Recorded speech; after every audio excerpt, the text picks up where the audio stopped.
thank you very much, Ms. Mazzone, for your time. So you've made it clear that you're voting for John Steenhuisen as party leader at this electoral conference, but I hope you'll permit me to play devil's advocate just for a moment. Would Mbali and Chile not be a far better choice for you, given your commitment to racial and gender equality? I mean, why would you put another white man in charge hoping for a different result? Look, I think that at this time in our country, there is a lot more of a request of diversity than simply race. And I think that we're at a time in our country's history where we require a leadership of someone who is a masterful debater, someone who is incredibly skilled in leadership, someone who has certainly walked the length of this crisis with the party, and someone who understands exactly where this country and this party needs to go during a time of a great deal of disruption. And I think that that person is John Steenhuisen. I don't think that simply because of the colour of someone's skin we should be voting for people based on that. I think diversity is so much more. And I think that as we progress and as we mature as a democracy, so we will see that the colour of our skin should mean less and less as we go ahead. And I believe that John Steenhuisen is the right person to take us forward.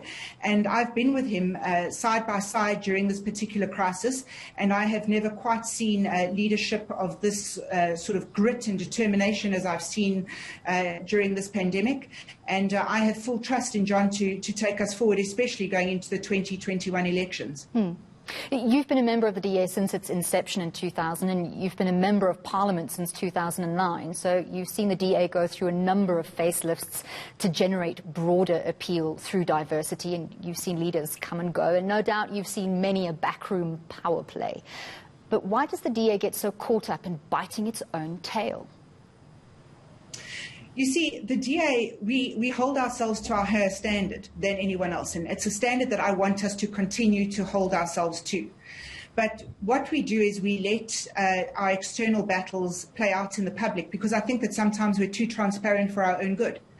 And I think that it's a very fine line that a political party has to draw with where do we stop being completely transparent and where do we keep our battles internal. Now, I personally believe that it's in the interest of all South Africans to know exactly what's happening in a political party, because you are, after all, putting your trust in this political party to be your voice when you lend us your vote. But what we do know is this: the South African public are sick of seeing us navel gaze, and they want us to look further than within. And I think that given the history of the DA that we've had in the last 18 months, there has been far too much navel gazing. And what we need to do is we need to understand that no one person is bigger than the party. No one person is bigger than what this party stands for. We are never members of members. We are members of the DA and for what we stand for and what our principles and values are. And I think that we, going forward, must make sure that the public understand that and you know, take them on the journey with us, but in a way that doesn't always look like we're biting our own tail. Absolutely. When you talk about what the party stands for, my next question was very much about the identity of your voter base. Do you know who you're speaking to? And can you as a party differentiate between who you'd like to be speaking to and who those people are who actually subscribe to your values?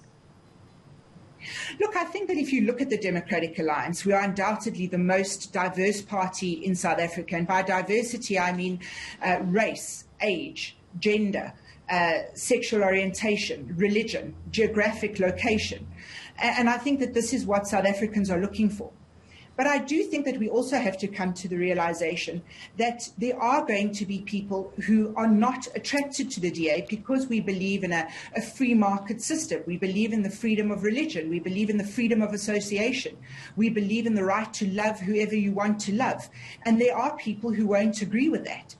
Obviously, we would like the broader base of South Africa to be on our side. But who I definitely don't want to appeal to is either an extremist on the left or an extremist on the right. That's not who we are. We are the centre, rational centre, that needs to hold in South Africa at the moment. And I think if one looks at race relations as they stand in the country at the moment, I think if one looks at the economic crisis that we're in, this country is screaming out for a rational centre to hold. And that is who I specifically am talking to, and that is who I want to attract. I want to attract the rational centre who wants a South Africa where we all feel at home. John Steenhuisen, earlier in a clip we played, was speaking about the ABCs of politics, activism, branches. Mbali Nturli has focused on wanting to give every DA member the freedom to voice their opinion. Is that because they're afraid to speak out at the moment? And is it perhaps very naive to think that any political party would welcome challenging voices or dissent from within? You see, I'm one of those people who believes in raging against the machine, and I'm also a mentor on our Young Leaders program. And the first thing I would tell my young leader is always rage against the machine. Having been a youth leader myself, that's how I started my career, both in the DP and in the DA. I raged against the machine. What you don't want is you don't want a party of sheep that simply follow a benevolent dictator. That's exactly the antithesis of what we stand for in the DA. We want robust debate. We want to constantly be challenging one another. So I think debate is healthy. And John is quite right. The A, B, and C's are what we need to go back to. We are first and foremost activists. And it doesn't matter if you're the leader of the party, if you're the chief whip in Parliament.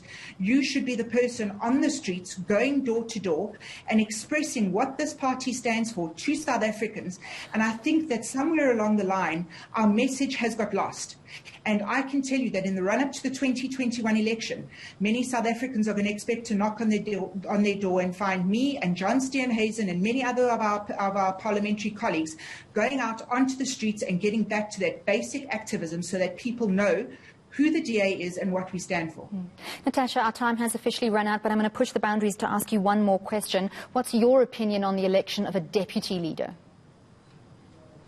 I'm not in favour of a deputy leader. I think that it blurs the lines, and what it does is it automatically makes an assumption that that deputy leader is preordained to become the leader. And I believe that everyone in this party, from a branch chairperson to a member of parliament, has the right to stand knowing that they full well have a good chance of becoming leader of the party. And if we had a deputy leader, it would be an assumption that that person would be the next rational choices leader, and I think that's unhealthy. Right, thank you very much for taking the time to speak to us, Natasha Mazzone, Chief Whip of the DA.